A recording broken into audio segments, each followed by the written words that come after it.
Houve um princípio antes de qualquer coisa que pudéssemos chamar de mundo. Não havia terra sob os pés, não havia céu por cima, não havia uma única voz para contar o que estava por vir. Existia apenas uma abertura enorme. Os gregos mais antigos chamavam isso de caos. Não era desordem, não era bagunça, como usamos a palavra hoje. Era espaço vazio, um intervalo sem fundo e sem teto. Foi essa a primeira coisa que os gregos mais antigos contaram sobre a origem do mundo. E foi desse vazio que nasceria tudo o que você vai ouvir esta noite: deuses, guerras entre eles, heróis, cidades que um dia vão arder, viagens que vão durar anos e muito mais tarde, nós. As primeiras coisas começaram a existir dentro desse vão, ou talvez ao lado dele. Os relatos mais antigos não explicam exatamente onde. Gaia, a Terra, se firmou como um corpo sólido. Foi o primeiro chão que qualquer ser haveria de pisar. Tártaro se abriu como uma profundeza distante. Dizem que uma bigorna de bronze, caindo do alto, levaria 9 dias inteiros para tocar aquele fundo. Era ali, muito mais tarde, que os deuses vencidos em batalha seriam presos. E surgiu Eros, não o menino alado das histórias mais conhecidas, mas uma força mais antiga. Era o impulso que fazia as coisas se buscarem e se unirem. Sem esse impulso, nada do que vem a seguir nesta história teria acontecido. Gaia, Tártaro e Eros não nasceram do caos. Vieram logo depois dele, quase ao mesmo tempo, mas os relatos mais antigos não dizem que um gerou o outro. Só Érebo e Nix, que vieram a seguir, nasceram diretamente do caos. Érebo, a escuridão mais profunda, e Nix, a noite. Da união dos dois nasceram, por sua vez, Éter, a luz alta que mais tarde envolveria os deuses no Olimpo, e Êmera, o dia. Mesmo num princípio sem sol e sem estrelas, a luz já nascia de dentro da escuridão. Gaia permaneceu sozinha. Mesmo assim, gerou o céu que haveria de cobri-la, Urano, as grandes montanhas, e Ponto, o mar. Urano se estendeu sobre ela como uma abóbada cheia de estrelas. Por um tempo, os dois formaram o primeiro casal do mundo. A terra ficava embaixo, o céu ficava em cima. Estavam tão próximos um do outro que quase não sobrava espaço entre eles. Enquanto os dois permanecessem assim, colados, nada mais podia nascer entre eles. Desse encontro entre a terra e o céu, nasceram os primeiros filhos. Eram 12 ao todo, forças imensas que a tradição chamaria de titãs e titânides. Seriam eles, por muito tempo, os grandes senhores do mundo antes de qualquer deus do Olimpo existir. Entre eles estava Oceano, o rio que os antigos imaginavam cercando toda a terra. Havia Hipérion, ligado à luz que mais tarde daria origem ao Sol, e Jápeto, cujo sangue correria, gerações depois, nas veias de Prometeu e de Atlas. Havia também Temis e Mnemosine, a lei e a memória, ainda sem lugar nenhum no mundo para existir, e outros nomes que a história vai lembrar menos: Céus, Crio, Febe, 12 irmãos, todos nascidos da mesma união entre a terra e o céu. Depois vieram irmãos mais estranhos. 3 ciclopes, Brontes, Estéropes e Arges, cada um com um único olho enorme no meio da testa. Eram forjadores natos, capazes de moldar metal e trovão com as próprias mãos. Depois deles vieram os 3 hecatônquiros, Coto, Briareu e Giges. Cada um tinha 100 braços e 50 cabeças. Tinham força suficiente para arrancar montanhas inteiras do chão. Eram 6 irmãos ao todo. 3 ciclopes e 3 hecatônquiros. Eram deuses como os titãs, mas de aparência muito mais estranha e assustadora. Urano odiava esses filhos desde o início. Talvez temesse a força imensa deles. Os relatos mais antigos não explicam o motivo com certeza. Em vez de deixá-los nascer para a luz, ele os empurrou de volta para dentro do corpo da própria mãe. Escondeu-os nas profundezas de Gaia, presos no escuro, sem espaço para se mover. Ali embaixo, os filhos mais fortes de Gaia cresceram sem nunca ver o céu. Isso durou anos. Gaia sentia o peso de carregar presos dentro dela filhos que já eram adultos. Era uma dor que não passava dia após dia. E foi essa dor que a levou a agir. Gaia decidiu que aquilo precisava mudar. Em segredo, forjou uma foice de um metal duro e cinzento. Reuniu os filhos que ainda conseguia alcançar e pediu que um deles a ajudasse a se libertar do próprio marido. A maioria recuou. Era o próprio pai que ela pedia para enfrentar. Só um respondeu ao chamado, o mais novo dos titãs, um deus de olhar firme chamado Crono. Gaia colocou a foice nas mãos dele e explicou o plano. Crono ouviu em silêncio, sem hesitar. Quando Urano desceu ao entardecer, como sempre fazia, para se deitar sobre Gaia, Crono já o esperava escondido, com a foice na mão. Com um único golpe, cortou o pai e o afastou dali para sempre. Assim terminou a era em que o céu e a terra viviam colados um ao outro. Pela primeira vez, havia distância entre os dois. Havia espaço para o resto do mundo nascer. Foi o primeiro grande ato de violência entre deuses. Não seria. Ela cresceu. Quando Reia teve o primeiro filho, uma menina chamada Héstia, Crono não hesitou. Engoliu a criança assim que ela nasceu. O mesmo aconteceu com o segundo filho, e com o terceiro, e com o quarto, e com o quinto. Deméter, Hera, Hades, Poseidon, todos, um por um, desapareceram na mesma hora em que vieram ao mundo, engolidos assim que Reia os colocava nos braços do pai. Reia via os próprios filhos sumirem antes de poder conhecê-los. Cada nascimento trazia a mesma alegria breve, seguida da mesma dor. E não havia ninguém a quem recorrer, porque o próprio pai das crianças era quem as fazia desaparecer. Quando engravidou pela sexta vez, soube que não podia deixar aquilo se repetir. Procurou os próprios pais, Gaia e Urano, e pediu ajuda. Os dois concordaram em escondê-la. Reia viajou até as montanhas de Creta, para longe de Crono, e lá teve o filho em segredo, numa caverna. Para enganar o marido, envolveu uma pedra em panos, como se fosse um recém-nascido. Crono, sem desconfiar, engoliu a pedra no lugar do filho. O bebê estava a salvo. Seu nome era Zeus. Segundo relatos mais tardios, Zeus foi criado escondido nas montanhas de Creta. Uma cabra chamada Amalteia o teria amamentado. Guerreiros bateriam os escudos do lado de fora da caverna para que o choro do bebê nunca chegasse aos ouvidos de Crono. Esses detalhes não aparecem nos textos mais antigos sobre a origem dos deuses, mas a tradição os repetiu por séculos. E assim, longe do pai, protegido, Zeus cresceu. Passaram-se anos. Em Creta, Zeus se tornou adulto. Sabia o que Crono havia feito aos irmãos, e sabia que eles ainda estavam vivos, presos dentro do próprio pai, à espera de serem libertados.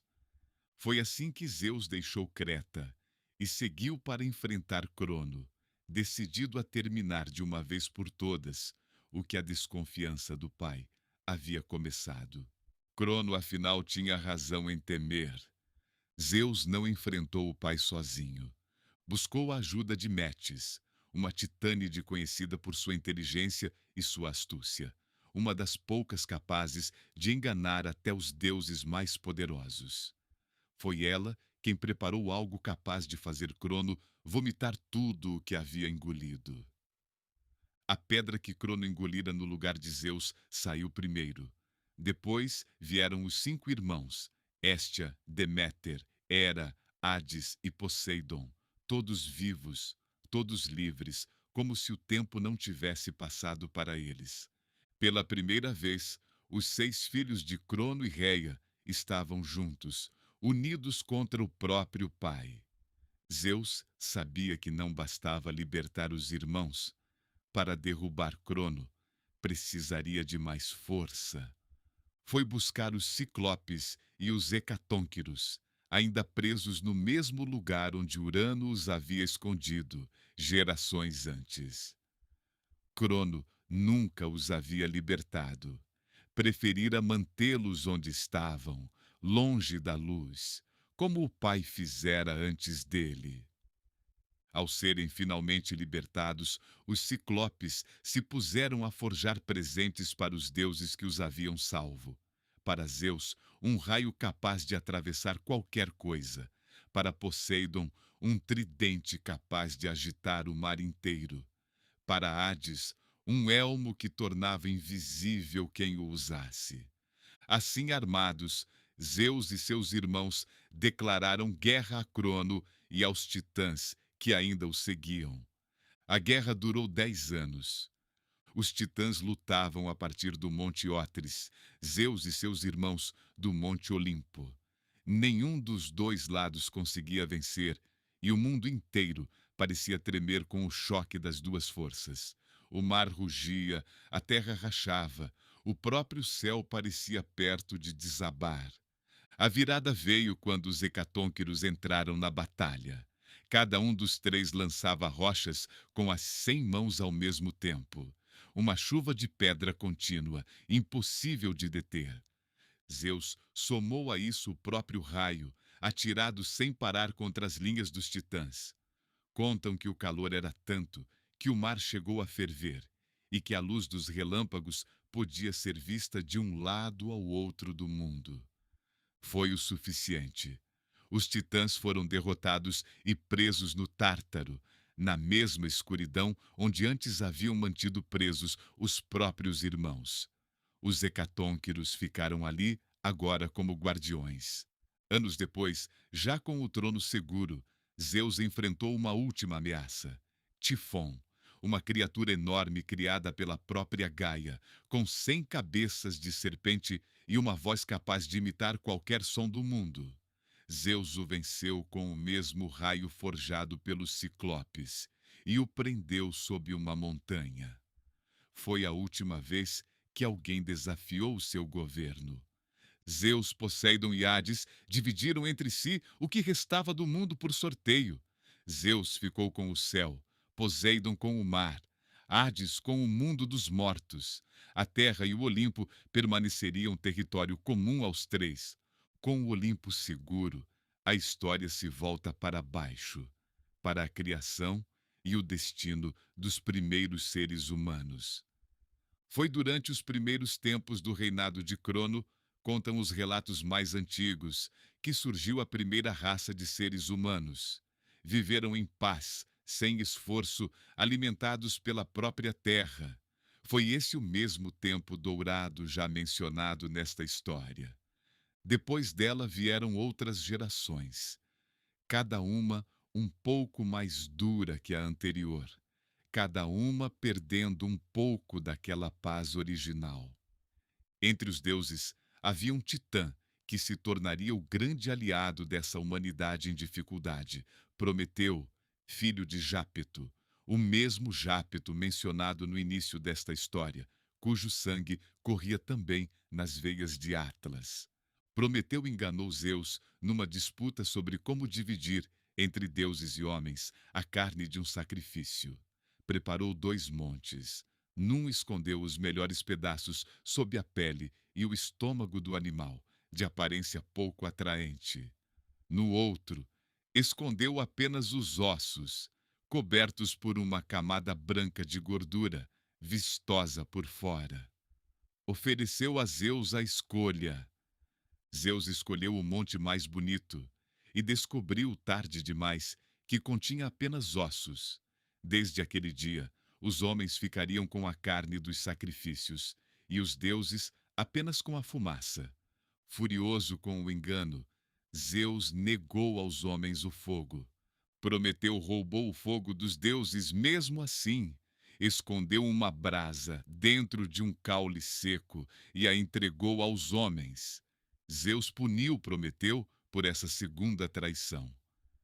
Mandou acorrentá-lo a uma rocha nas montanhas do Cáucaso, exposto ao sol e ao vento, sem poder se mover. Todos os dias, uma águia vinha devorar seu fígado. E todas as noites, o fígado se regenerava para que o castigo nunca terminasse. Prometeu era imortal. Não podia morrer para escapar daquilo.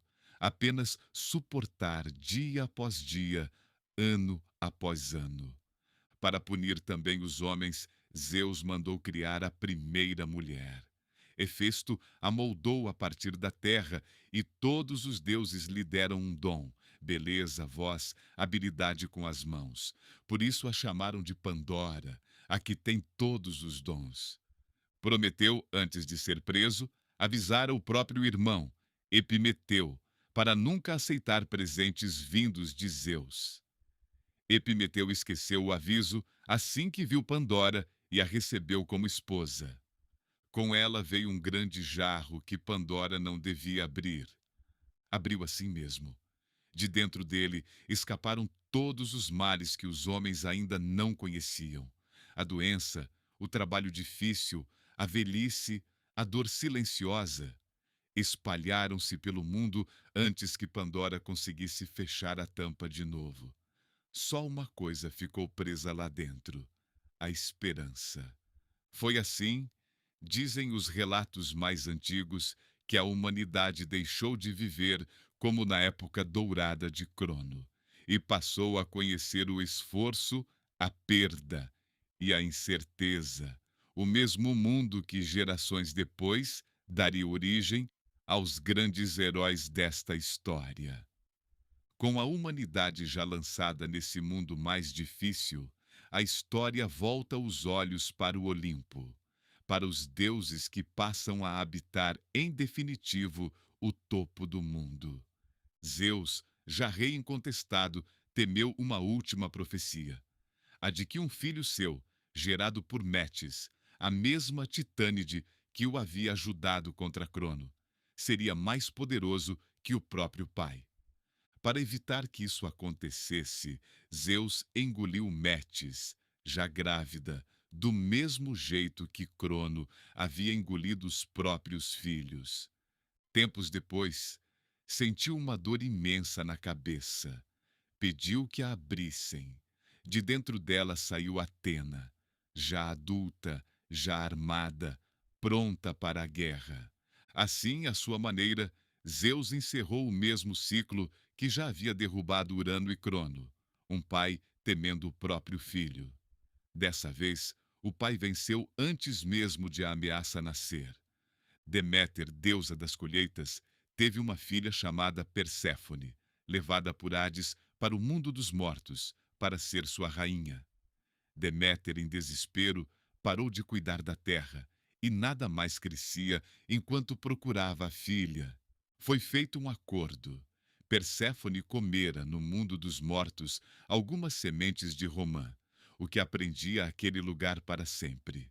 Por isso, passaria parte de cada ano com Hades, e o resto ao lado da mãe. Dizem que é essa separação, repetida a cada ano, que explica por que as estações mudam. A terra esfria quando Deméter fica sem a filha e floresce de novo quando as duas se reencontram. Apolo e Ártemis nasceram gêmeos, filhos de Leto, numa pequena ilha chamada Delos, o único pedaço de terra que aceitou recebê-la. porque nenhum outro lugar ousava desafiar o ciúme de Hera. Apolo se tornaria o deus da música e da profecia, Ártemis, da caça e dos lugares selvagens. Ares e Afrodite foram surpreendidos certa vez por Hefesto, marido dela. Ele os prendeu numa rede finíssima e chamou os outros deuses para ver. Uma cena contada séculos depois, na própria Odisseia, entre risos dos deuses reunidos. Hermes, ainda bebê, já demonstrava o talento que o definiria. No seu primeiro dia de vida, roubou o gado do próprio Apolo e o fez com tanta esperteza que o irmão mais velho acabou rindo em vez de castigá-lo. Mais tarde, juntou-se ao grupo o mais jovem dos deuses, Dioniso, filho de uma mulher mortal chamada Sêmele, o único entre os grandes deuses do Olimpo a ter uma mãe humana. Sêmele morreu antes de dar à luz, e foi o próprio Zeus quem levou a criança até o fim da gestação, junto ao próprio corpo, até que Dioniso estivesse pronto para nascer. Com os deuses situados em seus lugares, a história desce à terra para os primeiros heróis mortais que os deuses favoreceriam, testariam e algumas vezes destruiriam. Entre os muitos filhos e netos dos deuses espalhados pelo mundo, alguns nomes se destacariam mais que outros. O primeiro deles nasceu de uma profecia. Um oráculo avisou o rei Acrísio de Argos que um dia seu próprio neto o mataria. Para evitar isso, Acrísio trancou a filha, Danae, numa câmara de bronze, isolada de qualquer homem que pudesse se aproximar dela. Zeus a visitou mesmo assim, em forma de chuva dourada. Dessa união, nasceu Perseu. Acrísio, ao descobrir a criança, não teve coragem de matá-la com as próprias mãos. Colocou mãe e filho dentro de um baú e os lançou ao mar, deixando que os deuses decidissem o destino dos dois. O baú flutuou até a ilha de Sérifos, onde ambos sobreviveram. Anos depois, o rei local, Polidectes, queria se casar com Danaé e via em Perseu, já um jovem forte, um obstáculo. Enviou-o numa missão que parecia impossível de sobreviver: trazer a cabeça de Medusa, a única das três górgonas que era mortal, e cujo olhar transformava em pedra qualquer um que a encarasse. Atena e Hermes ajudaram Perseu. Deram-lhe um escudo polido como espelho, sandálias aladas e um elmo que o tornava invisível. Perseu encontrou Medusa dormindo entre as duas irmãs imortais e ainda mais temíveis. Guiando-se apenas pelo reflexo no escudo, sem nunca olhar diretamente para ela, cortou-lhe a cabeça com um único golpe e fugiu antes que as irmãs acordassem. Do sangue derramado nasceram dois seres que Medusa carregava dentro de si: o cavalo alado Pégaso e o gigante Crisaor. No caminho de volta, Perseu salvou Andrômeda, acorrentada a uma rocha à beira do mar como oferenda a um monstro marinho. Matou o monstro e a levou como esposa. Anos mais tarde, num torneio em terras distantes, um disco lançado por Perseu desviou-se do curso e atingiu um homem na plateia. Era Acrísio, ali por acaso. A profecia, afinal, se cumpriu, sem que ninguém tivesse planejado. Outro filho de Zeus, nascido de uma mulher mortal chamada Alcmena, seria ainda mais lembrado do que Perseu: Héracles, ou Hércules, como também ficou conhecido. Seu próprio nome em grego significa algo como glória de Hera, uma ironia que acompanharia toda a sua vida. Hera odiava Héracles desde antes de ele nascer. Enviou duas serpentes para matá-lo ainda no berço. O bebê as estrangulou com as próprias mãos, uma em cada uma. Já adulto, casado e pai de família, Héracles foi atingido por um acesso de loucura enviado pela mesma Hera. Nesse estado, Sem se reconhecer, matou a própria esposa e os próprios filhos. Ao voltar a si e compreender o que havia feito, Héracles procurou o oráculo de Delfos para saber como se purificar. A resposta foi servir por anos ao rei Euristeu, seu primo, cumprindo 12 tarefas quase impossíveis, escolhidas uma a uma por um rei que desejava vê-lo fracassar. Estas são apenas as mais lembradas. Entre essas tarefas, matou o leão de Nemeia, cuja pele era tão dura que nenhuma arma conseguia furá-la. Acabou por estrangulá-lo com as próprias mãos e depois usou as garras do próprio animal para retirar a pele, que passou a vestir como manto. Enfrentou também a Hidra de Lerna, uma serpente de várias cabeças que se multiplicavam em dobro a cada corte. Só venceu quando um sobrinho, Iolau, teve a ideia de queimar cada pescoço logo depois de cortado, impedindo que uma nova cabeça nascesse ali. Numa das últimas tarefas, foi buscar as maçãs douradas guardadas num jardim no fim do mundo, o Jardim das Hespérides. Para consegui-las sem enfrentar o dragão que o guardava, convenceu o titã Atlas, o mesmo condenado a sustentar o céu desde a guerra contra os titãs, a buscar as maçãs em seu lugar, enquanto ele próprio segurava o peso do céu sobre os ombros, no lugar de Atlas. Foi também Héracles quem, de passagem pelo Cáucaso, encontrou Prometeu ainda acorrentado à rocha. Matou a águia que o atormentava havia gerações e libertou o Titã, encerrando finalmente aquele castigo antigo. Héracles morreu envenenado por uma túnica manchada com o sangue da Hidra, dada por engano por sua própria esposa, que fora enganada por um centauro moribundo. Ao vestir a túnica, sentiu o próprio corpo queimar por dentro, sem alívio possível. Ao contrário de todos os outros heróis desta história, Héracles não permaneceu morto. Foi elevado ao Olimpo e ali se tornou, enfim, um deus. Em Atenas, outro herói crescia, Teseu, filho do rei Egeu, ou, segundo outra tradição, do próprio Poseidon. Antes de partir para reivindicar seu lugar, Teseu ergueu sozinho uma pedra enorme, sob a qual o pai havia escondido uma espada e um par de sandálias, prova de que era de fato seu herdeiro.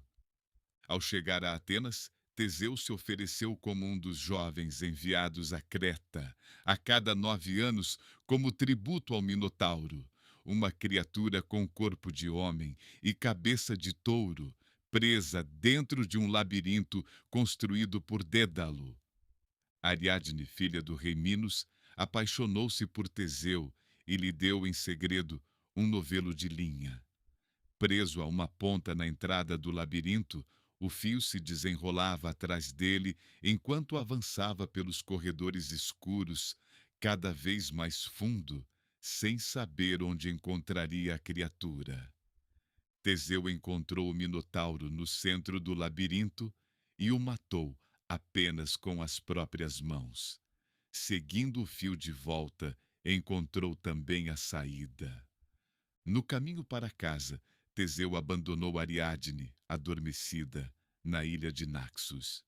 Diz a tradição que o próprio Dioniso a encontrou ali e a tomou como esposa.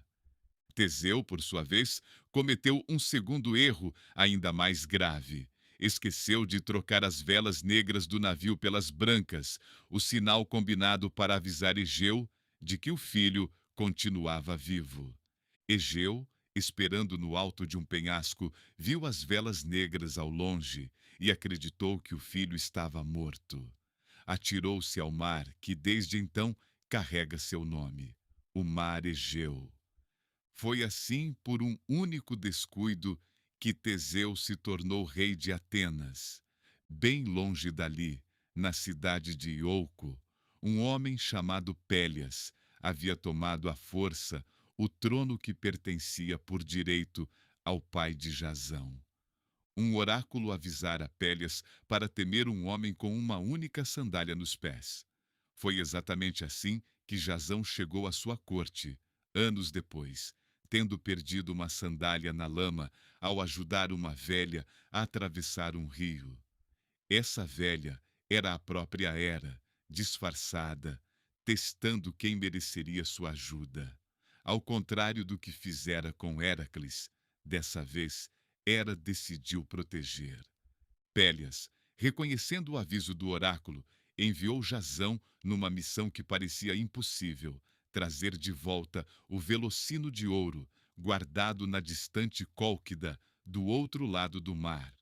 Jazão reuniu um grupo de heróis conhecido como os Argonautas. Entre eles, segundo alguns relatos, o próprio Héracles por um trecho da viagem, e navegou até lá no navio Argo. Na Cólquida, o rei Eetes impôs provas que nenhum mortal comum sobreviveria. Arar um campo inteiro com touros que respiravam fogo e semear os dentes de um dragão, que nasciam do chão já como guerreiros armados, prontos para atacar quem os houvesse plantado. Medeia, filha do rei e versada em magia, apaixonou-se por Jazão com a ajuda de Afrodite e da própria Hera. Deu-lhe um unguento que protegia sua pele do fogo dos touros e o ensinou a lançar uma pedra entre os guerreiros nascidos da terra, para que se voltassem uns contra os outros em vez de contra ele. Por fim, ajudou-o a adormecer o próprio dragão que guardava o velocino. Juntos, Jazão e Medeia fugiram com o velocino de volta a Iolco. Mais tarde, a relação entre os dois terminaria em tragédia. Esses foram apenas alguns dos heróis daquele tempo, mas o maior encontro de heróis e deuses ainda estava por vir, numa guerra que marcaria o fim dessa era. Tudo começou, segundo a tradição, num casamento. O do herói mortal Peleu com uma nereida chamada Tétis. Não a Titânide do mesmo nome mencionada no início desta história, mas uma deusa do mar, filha de outro casal e mãe de um filho que se tornaria o maior guerreiro de toda a guerra. Todos os deuses foram convidados para o casamento, menos um, Eris, a deusa da discórdia. Furiosa por ser deixada de fora, ela lançou entre os convidados uma maçã dourada, com uma única palavra gravada: a mais bela. Hera, Atena e Afrodite reivindicaram a maçã, cada uma para si. Discutiram até decidirem que um mortal deveria julgar entre elas. Paris, um jovem príncipe de Troia que pastoreava rebanhos nas montanhas, sem saber que era, na verdade, filho do rei. Cada deusa ofereceu a Paris algo em troca do seu voto. Hera prometeu poder, Atena, sabedoria em batalha.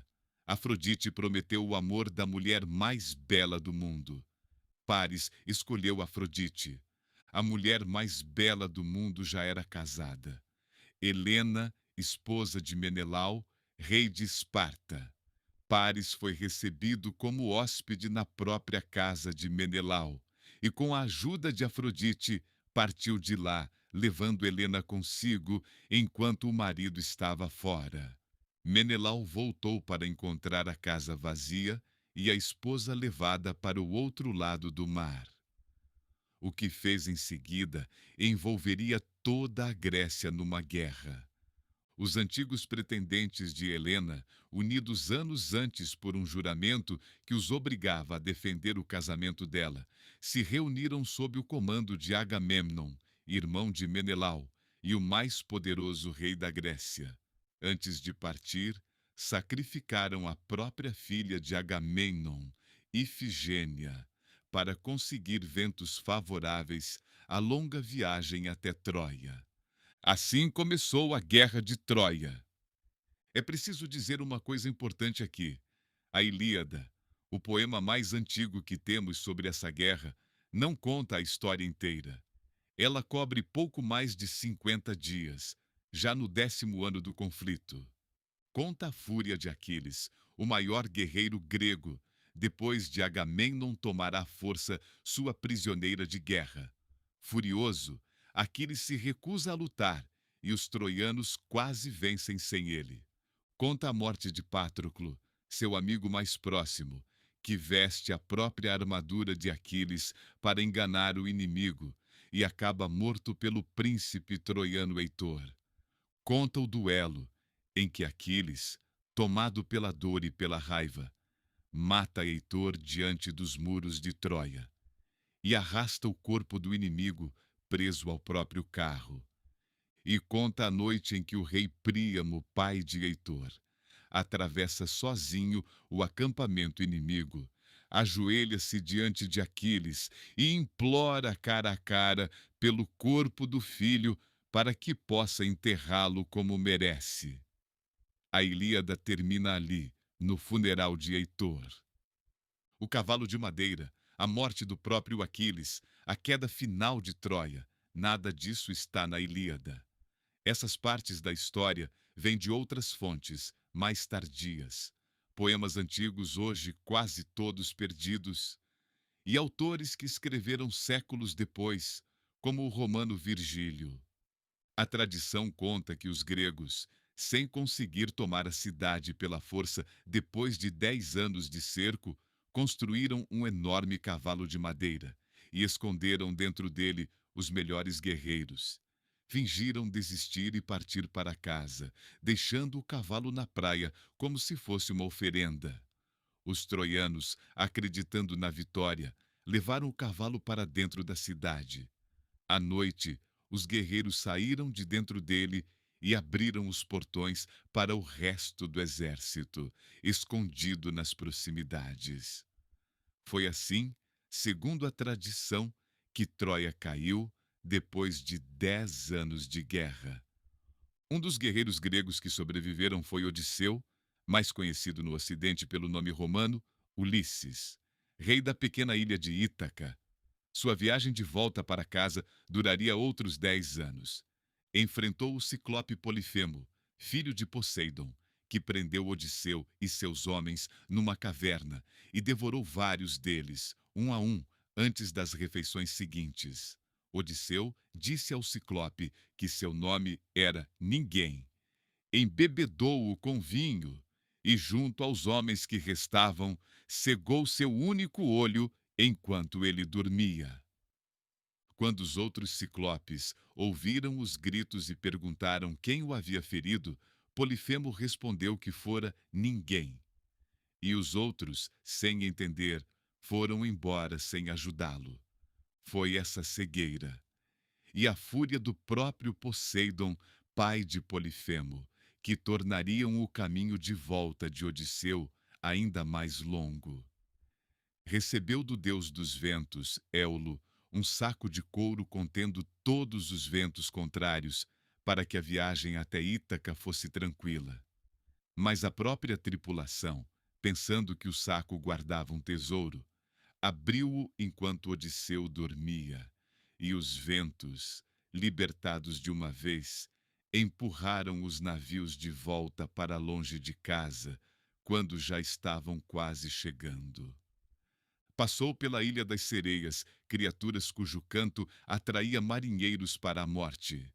Para ouvi-las sem se perder, mandou amarrar-se ao mastro do próprio navio, enquanto os homens navegavam com os ouvidos tapados por cera. Chegou à ilha da feiticeira Circe, que transformou seus homens em porcos com uma bebida encantada. Odisseu, protegido por uma erva mágica dada pelo próprio Hermes, resistiu ao feitiço e obrigou Circe a devolver a forma humana aos companheiros. Acabou por ficar na ilha ao lado dela por um ano inteiro, antes de finalmente seguir viagem. Desceu ao mundo dos mortos para consultar o espírito de um profeta cego, Tiresias, sobre o caminho de volta. O profeta o avisou: se algum dia os homens tocassem no gado sagrado do Deus Sol, nenhum deles voltaria para casa. Ali, Odisseu encontrou também a sombra da própria mãe, morta de tristeza durante sua ausência. Passou entre Sila e Caríbdes, dois monstros que guardavam lados opostos de um estreito demasiado apertado para desviar de ambos. Um devorava marinheiros direto do convés, o outro engolia o mar inteiro e o devolvia em redemoinhos. Odisseu perdeu 6 homens para Sila, sabendo de antemão que aconteceria, apenas para salvar o resto da tripulação. Mais tarde, famintos e sem provisões, seus homens desobedeceram ao aviso de Tirésias e mataram o gado sagrado do sol para comer. Foi o fim deles.